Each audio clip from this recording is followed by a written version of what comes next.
Slow touch চ্যানেলের পক্ষ থেকে সবাইকে স্বাগতম। প্রতিদিনের ন্যায় আজকেও আপনাদের মাঝে একটি ভিডিও নিয়ে হাজির হয়েছি। আজকের টপিকস হচ্ছে মেডিটেশন, শৃঙ্খল মুক্তির পথ। মানুষের অসীম শক্তি ও সম্ভাবনাকে সবসময় শৃঙ্খলিত ও পঙ্গু করে রাখে। সংস্কার ও ভ্রান্ত বিশ্বাস, অনন্ত সম্ভাবনা নিয়ে জন্মগ্রহণ করা সত্ত্বেও পারিবারিক, সামাজিক ও রাষ্ট্রীয় পরিমণ্ডলে প্রচলিত ধারণা শৃঙ্খলে সে ক্রমান্বয়ে বন্দী হয়ে পড়ে। পরিবেশ যা তাকে ভাবতে শেখায় সে তাই ভাবে, যা করতে বলে তাই করে। যে হতে পারত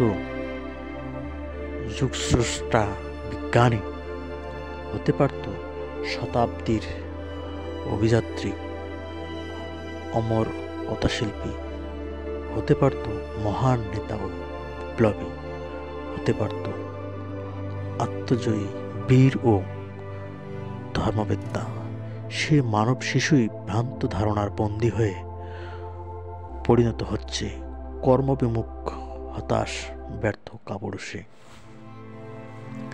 এই ব্যর্থতার কারণ মেধা বা সামর্থ্যের অভাব নয়। এই ব্যর্থতার কারণ বস্তুগত জিঞ্জির নয়। এই ব্যর্থতার কারণ মনোজাগতিক শিকল। তাই এই শিকল থেকে বেরিয়ে আসুন, ভালো থাকুন, সুস্থ থাকুন, নিয়মিত মেডিটেশন করুন।